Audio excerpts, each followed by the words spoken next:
Hello, welcome to this session titled Innovative and Collaborative Strategies for Students' Development, linked to the track Education and Societies. The session includes amazing experiences in the intersection of art, technology, science, and education. First, you have Christopher Fry and Julie Marsh presenting the paper Transforming Practices, a practice-based research approach to teaching emerging media at undergraduate level, which explores how a research-oriented and research-based approach can help students engage with emerging media technologies. The second paper, presented by Denise, Doyle, Richard Glover, Martin Khechara, and Sebastian Groes, is titled Arts, Science and Technology in the ISSM Project and Exhibition, and will present a series of case studies. Then Plana Gracia will present the paper Towards the Sonic Laboratory, Laboratories' Creative Potential, which presents an open and inclusive approach to sonic laboratories. So let's start. Very welcome the authors, and enjoy the presentation.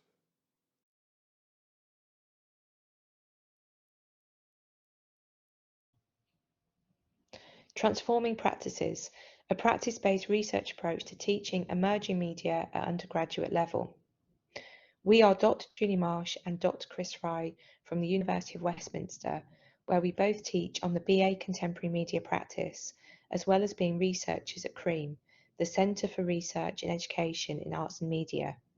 CREAM is a world-leading centre in practice-based critical, theoretical and historical research in the areas of art, creative and interdisciplinary practice. This short presentation will be discussing our paper Transforming Practices, which reflects on our experience of a Level 5 practice module. It suggests how a research-oriented or research-based approach can help undergraduate students engage creatively with new and emerging media technologies.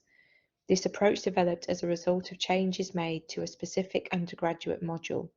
However, the approach, which drew on our experience as practice-based researchers, could be of use to wider interdisciplinary arts teaching. In particular, it could be a way of arming media graduates with key skills needed for an increasingly interdisciplinary media landscape that requires critical approaches to help them develop new ways of working. First, some background context. The BA Contemporary Media Practice is an interdisciplinary media arts course in the Westminster School of Arts. Students on the course produce work across a range of media, including still and moving image, installation, sound arts, interactive and emerging media. The course is very well placed to make links between research and teaching because of its close links to the CREAM Research Centre. The majority of the course team teach on the course are also part of CREAM and actively engaged in research. Media Frontiers is a Level 5 or second year core practice module in which students are asked to explore new and emerging media practices, producing practical experimentation with different techniques and technologies. In the past, students have worked with augmented reality, virtual reality, code art, tangible and physical computing, as well as experimental approaches to photography and moving image. In previous runs of the module, students struggled with the exploratory nature of the brief, with students unsure of how to approach the task. Students particularly struggled to see how different pieces of work might build on each other, rather than simply being individual or technical tests. They were often unwilling to take risks, concerned about failing, in their eyes, to produce a successful finished result. Rather than working cross-media as the brief asked them to, they would often be conservative in their approach. This was at odds with the aims and learning objectives for the module, which has emphasis on experimentation and risk-taking. Given the confidence and proficiency of students with a range of media, even at the start of their undergraduate study, the lack of willingness to experiment seems strange. Rather than being an advantage, it seemed that the immersion of students in the world of media could be in part behind the conservative response to the brief. Increasingly, undergraduate students find themselves at the forefront of media developments, and yet the very ubiquity of media and media production means that students may not be best placed to gain a critical perspective.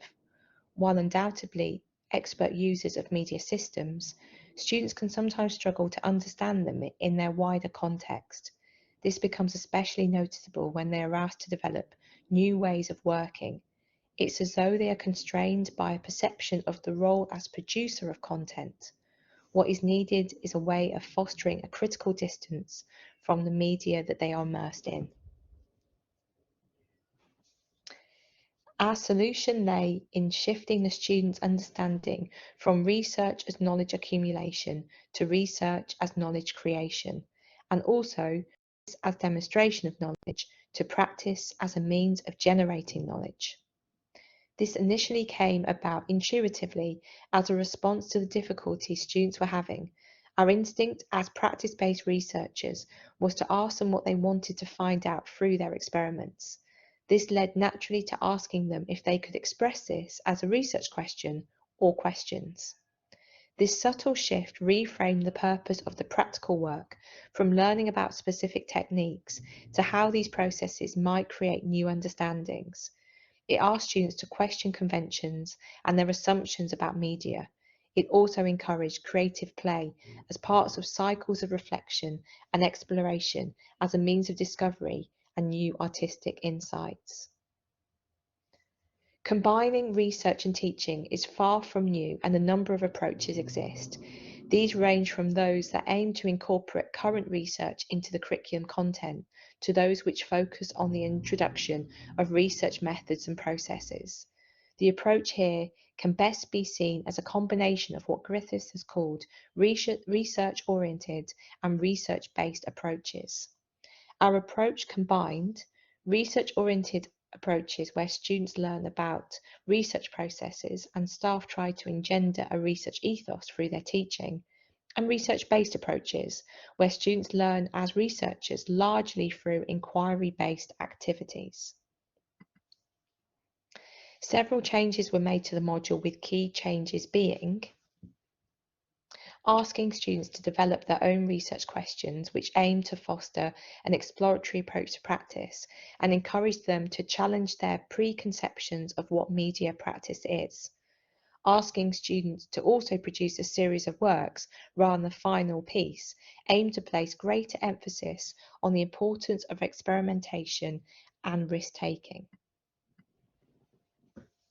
They were also encouraged to share their process with their peers by documenting their work using an online platform, which acted as a virtual studio and research environment. This was a key way of shifting the mindset from being concerned with knowledge acquisition, which they could be reluctant to share, to knowledge generation.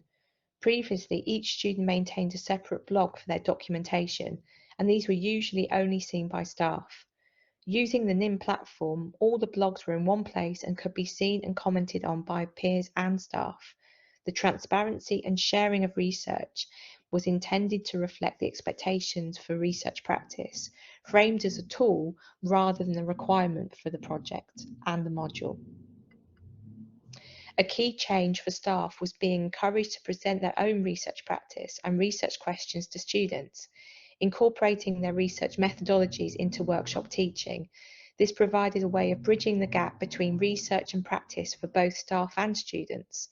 A series of workshops on subjects such as machine vision, e-textiles, and bending and breaking media introduced students to current research topics as well as new technologies.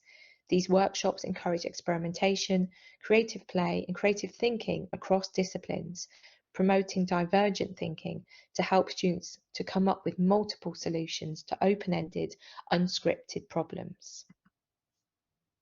Student feedback in the module survey was very positive, particularly in questions relating to intellectual stimulation and receiving helpful feedback. However, some students noted that the lack of prescribed direction at the start of the module was hard at first, and they would have benefited from clearer expectations.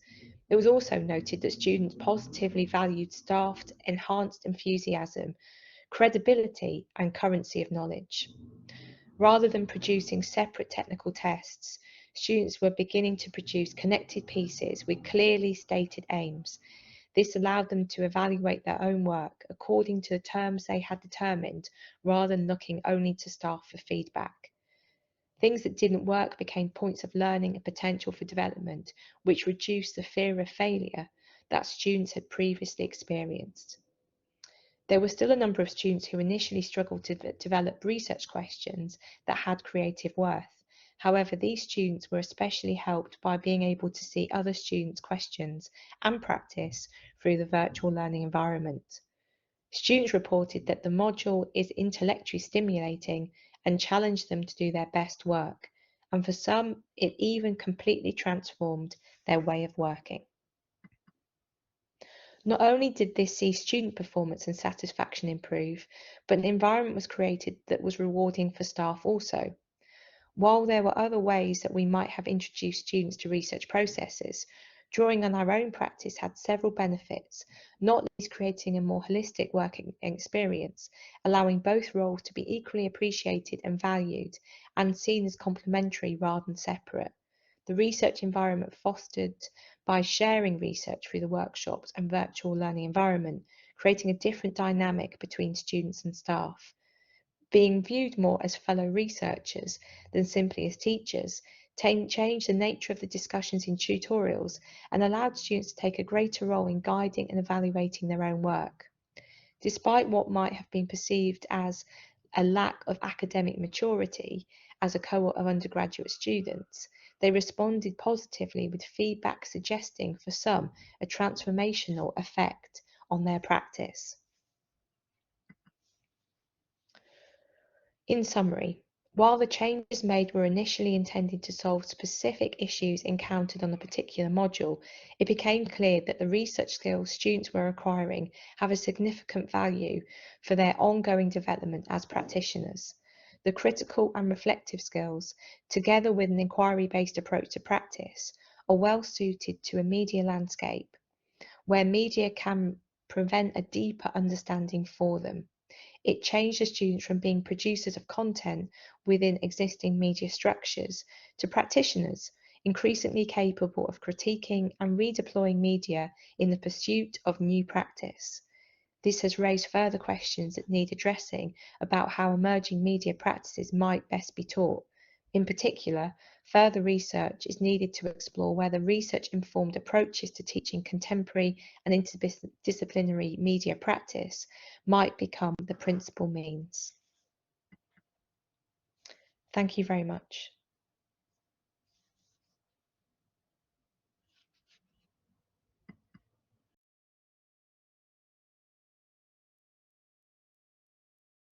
Hello everyone, I'm very pleased to be presenting at ISEA2022, albeit online, and would very much like to have joined you in Barcelona today.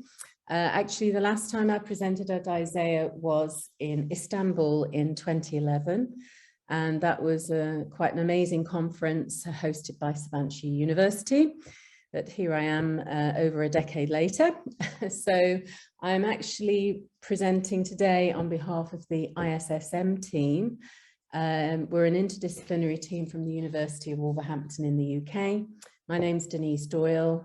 My specialism is in digital media. There's also Richard Glover, who is a musician, Martin Khechara, who's a material scientist and a science educator, and Sebastian Groes, whose specialism is in English literature, but has a keen interest in technology. So the image you can see here is of an exhibition that was held in 2020/2021, and it's our project exhibition. In the foreground, you can see a project called Future Flora by a designer, Julia Tomasello, who we'll mention briefly shortly. And as you'll notice, our project ran from 2019 to 2021. And unfortunately, that was right in the middle of the pandemic. So just to give you a background in the project itself, the university in 2018 launched an international research and innovation scheme. And this was, the idea of this was to encourage cross-faculty research and also to strengthen the interdisciplinary research and international research within Wolverhampton. And the idea is to let a group of researchers join an existing EU project from Horizon 2020. And we were fortunate enough to be awarded some of the monies. And so we partnered with the Starts Prize project and Ars Electronica, who were actually running the Starts Prize. And you can see here Julia Tomasello accepting her Starts Prize for Artistic Exploration in 2018. So this, of course, is an ISEA audience, and I'm sure most of you know what START stands for, but for those of you who don't, it's a European Commission initiative to support the developing alliances between technology and the arts and, of course, the sciences. But it's very much focuses on people and projects that contribute to solving the social and ecological and economic challenges of Europe and beyond. So during our project, we focused on identifying the collaborative methodologies that are common in many of the STARTS projects. And so we undertook over 20 interviews with the artists and scientists we collaborated with. And this resulted in a series of case studies of the projects from the prize within 4 years. So that was between 2016 and 2020. So the main image you can see here is of the outside of the exhibition. And as I said before, it straddled 2020 and 2021, and it straddled 2 lockdown periods. So unfortunately, other than a Matterport recording, we can't honestly say that we had a huge amount of visitors. However, we were able to join Ars Electronica 2020, which you will know actually happened virtually for the first time during that year. And we were part of the UK garden, and we had our own thematic garden, Wolverhampton, as well. And just to go back to the previous slide, we had, obviously, we hosted the exhibition, and we had a number of other online activities, including mapping collaborative practice, which was a round table with a number of the artists and scientists we collaborated with. So in such a short presentation, the best I can do is to talk about some of the emerging themes that resulted as part of our project. And you can see here we had 3 emerging themes. One around how do you build a language between artists and scientists who are collaborating. And 2, this whole idea of antidisciplinarity, but we saw it as a form of emergent practice in a number of the projects. And lastly, this idea of different ways of knowing across different fields of research. So we did present 4 of our case studies in the paper, and you're welcome to read them. They're quite short. I'm not going to go through them now, but I'm going to draw on them to talk about these emerging themes. So our first emerging theme was around how collaborators build a language between art and science. And a project that highlights this discussion well is the Tree Lab project, which is a collaboration between tree physiologist Roman Zweifel and sound artist Marcus Mader. And this began as an investigation into the effects of climate change on Scots pines in the Swiss Alps. So Mader suggests that the task for the artist is to develop a common language with the scientists through an engaged study of their discipline, which can take considerable time, and in the case of Tree Lab took 2 to 3 years. And this approach is underlined by Maida's philosophy that artists and scientists meet on a different plane to the one inhabited by either party.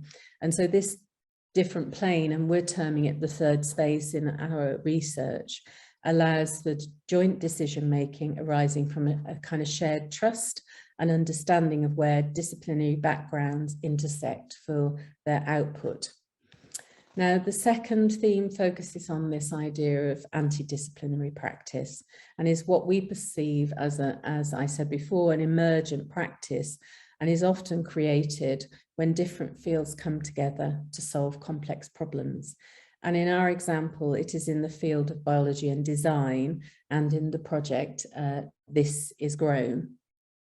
So Jen Keane, who's an artist and a designer, focused on the developments of biological alternatives to synthetic materials. So after she developed a new method called microbial weaving, she went on to use this to create the upper part of a trainer using this material, which you can see in this image. So what was interesting in the interview with Keane is her consideration of the depth of knowledge required from the scientific field and from the field of design. And she stresses how the outcomes are much richer for that interaction, even if it is both specialisms come from one person. So in our exhibition, we were able to show some of the samples she made of this weaving during the development process in the exhibition, as you can see there. So the term different ways of knowing, our third emerging theme, seems to chime well with the work of Be Another Lab. And they are a 9-strong artist collective based in Barcelona. And between them, they have an expertise across a whole range of fields, including digital arts, psychology, neuroscience, and anthropology, and a number of others. And in my interview with Christian Shireen, he talked about their interest in working in the spaces between these fields. So whilst there's a powerful combination of practices represented within Be Another Lab, their disciplines are very much a means to an end.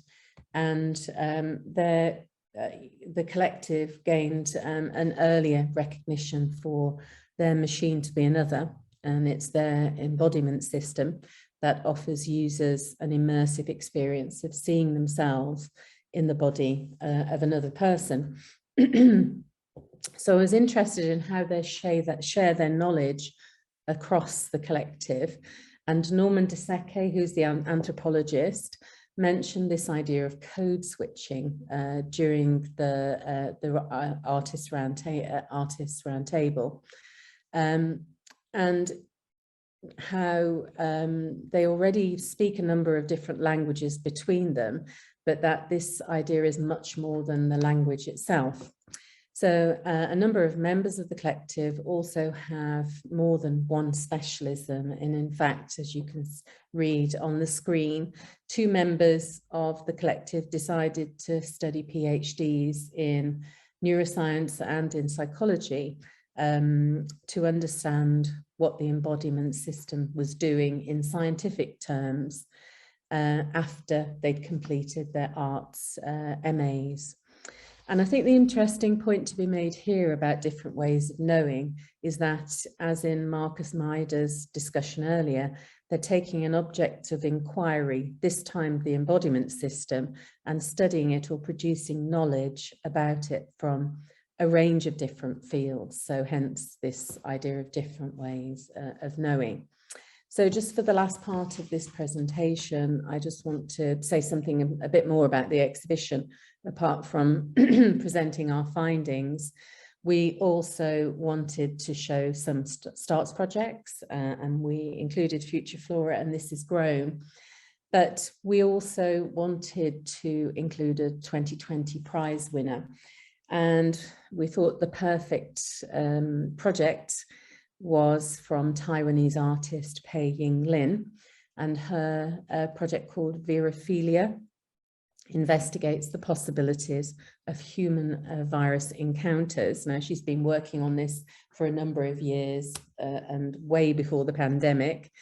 But part of the installation we had was a 7-meter high scroll, which you can see in the image here, that lists all known viruses in the world. And you can see a little white strip at the bottom right-hand side where it's empty.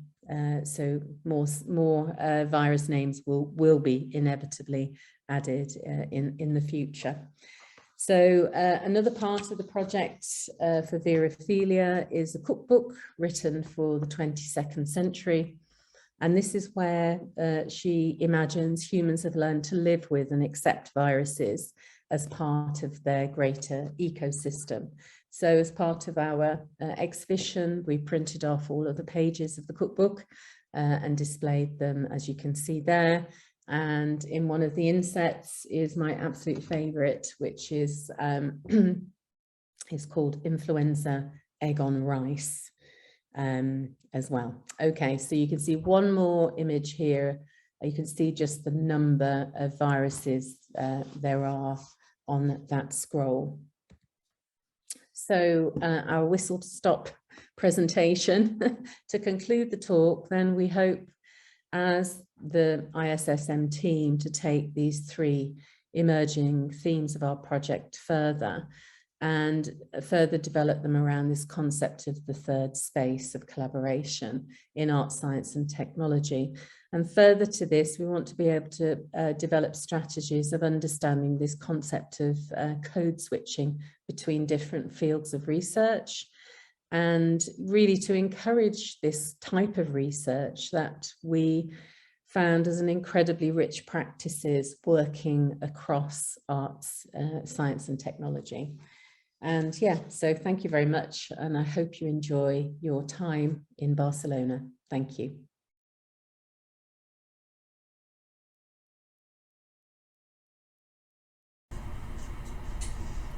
Hello, I'm Laura Plana Gracia. I'm here presenting towards the Sonic Laboratories Creative Potential. In this research, I aim to define and establish the Sonic Laboratory, a hypothetical concept that has not been well explored.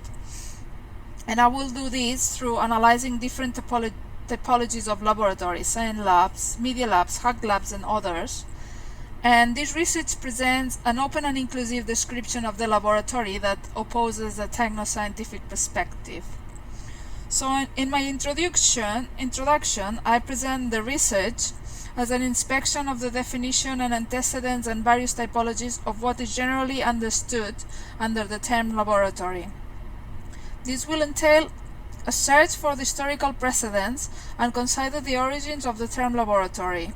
In doing so, I will explore what a laboratory used to be, even before it was named as such, including not always spaces typically designed as laboratories, but comprising also other typologies such as workshops and artist studios. The research also explores the already established typologies of laboratories, such as academic laboratories, science laboratories, media labs, and hack labs. To achieve such a definition, I will pursue case studies that present examples of sonic practices developed in laboratory environments. The case studies are artscience lab in academic laboratories, and I will show an example of sonic artist in artscience lab, Robertina Šebjanič. I will also examine the case studies of academic institutions that function as laboratories and develop sonic practices. The designation of sonic labs is shared through academia, and there are already some examples named as such. Although existing, the sonic laboratory has not yet been defined and articulated, and contrary to the media lab, it has not gained further acceptance. Through analyzing sonic practices in academic laboratories, this thesis will enrich the sonic laboratory definition. The example chosen to research on academic laboratories is the Sonic's Immersive Media Lab at Goldsmiths.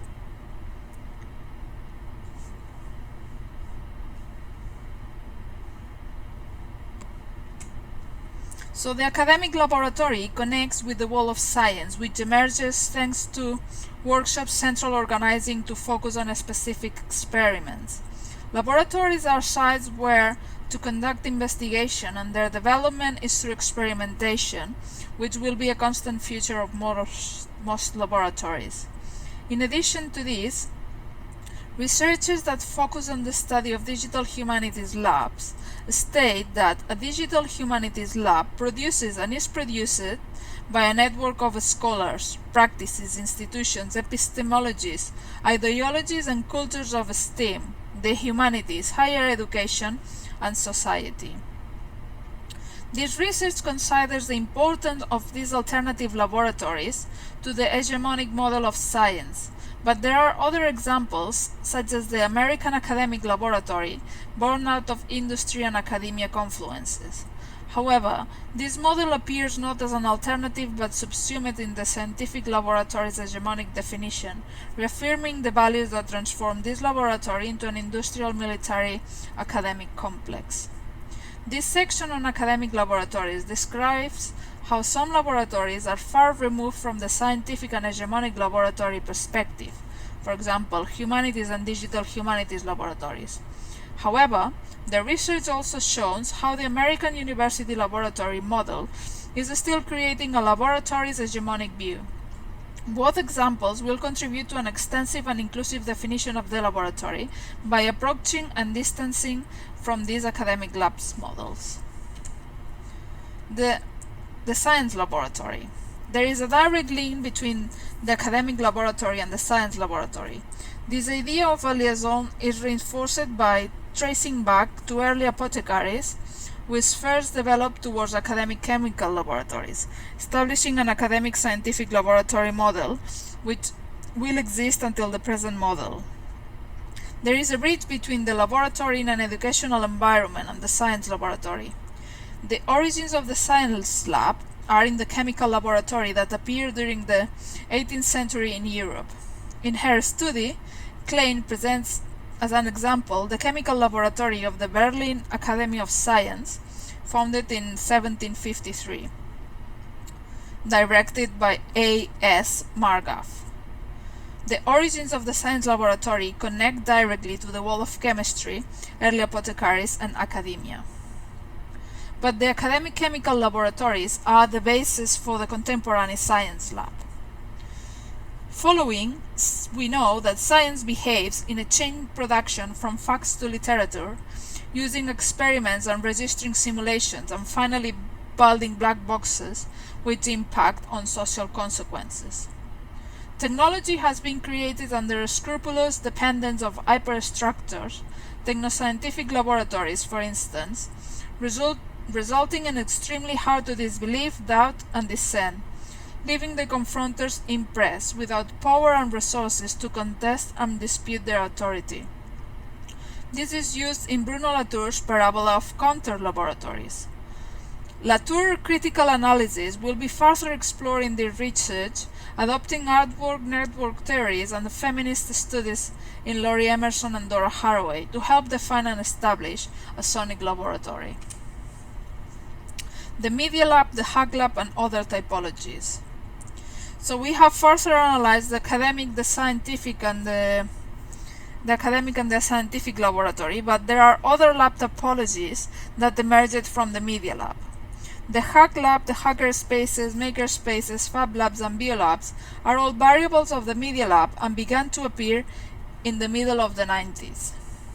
The origins linked to the emergence of the personal computer.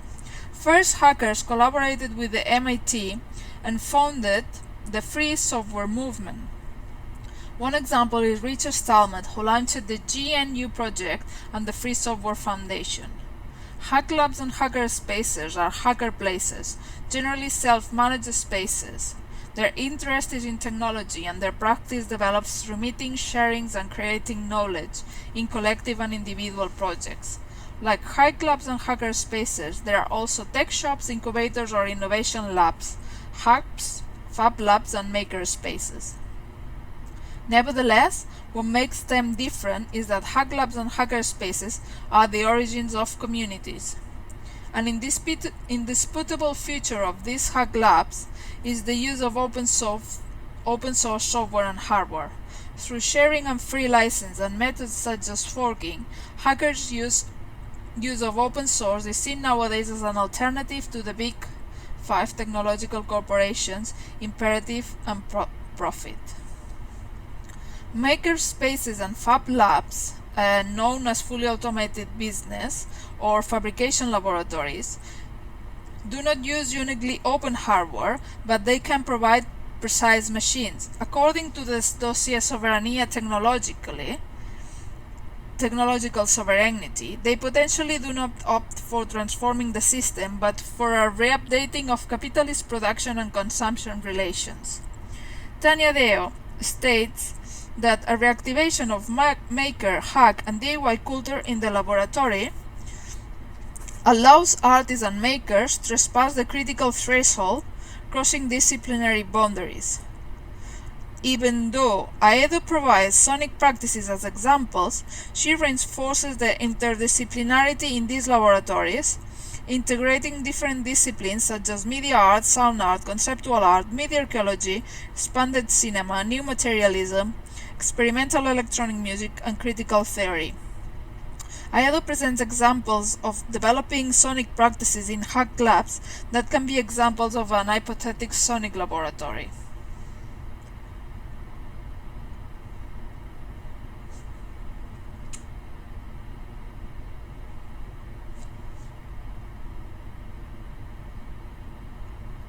So in this research, I analyzed the laboratory's creative potential through artists, institutions, and exhibitions, because this research searches to define a concept, sonic laboratory, that although is not used in academia, has not been widely explored.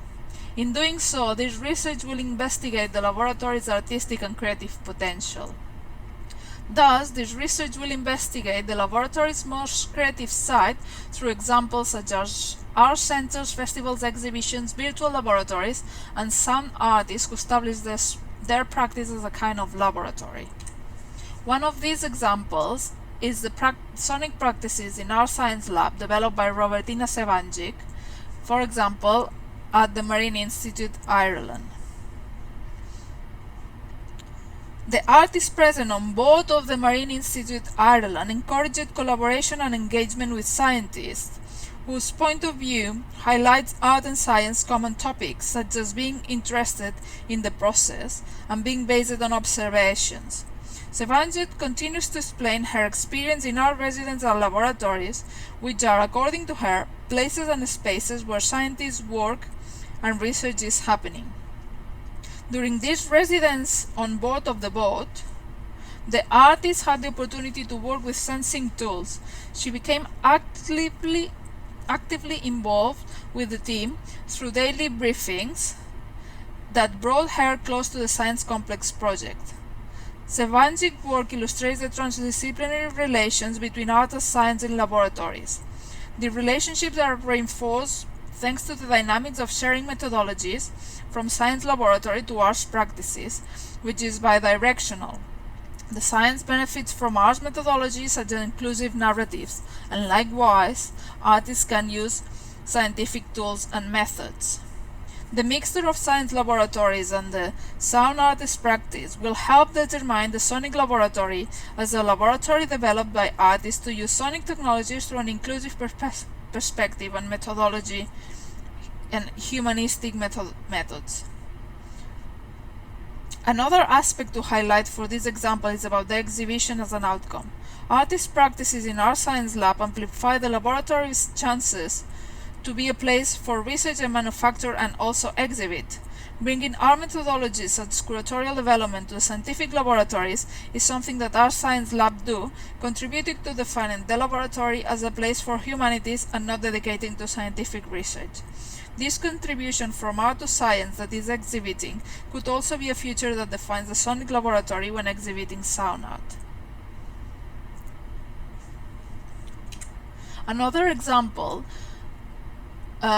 is academic labs. In this case, is the Sonic Immersive Media Lab at Goldsmiths. The the Sonic's Immersive Media Lab is an interdisciplinary, cross-departmental, world-class multimedia facility. It searches for theory, practice, technique, and epistemologies of sound and images as a medium. And what I conclude here is that this laboratory is a media lab that grows its interest in sonic technologies mixed with other disciplines. This example identifies the conditions that may be possible for a sonic laboratory, with shared futures with a media lab, highlighting a critical perspective under studies transdisciplinarity. To conclude, I want to highlight that understanding what a lab is and studying the already known labs allow me to create this overview. I describe different laboratory types: academic, scientific, media lab, hack lab, and other, which approaching ones and criticizing others will help define and establish the sonic laboratory. These surveys show that the term laboratory does not designate one place, but presents heterogeneous sites with different activities and aims: knowledge production, manufacturing, researching, hands-on experimentation, and more. These are some of laboratories' futures and will provide this research with essential detail to define and establish the sonic lab. The analysis of sound artists who have developed their practice in this type of art science lab as case studies is paramount to the sonic laboratory definition, because it establishes the basis to understand the sonic laboratory as a sound artist practice. So this is the end. Thank you all for listening. You can find me in net.net on the website. Thank you very much.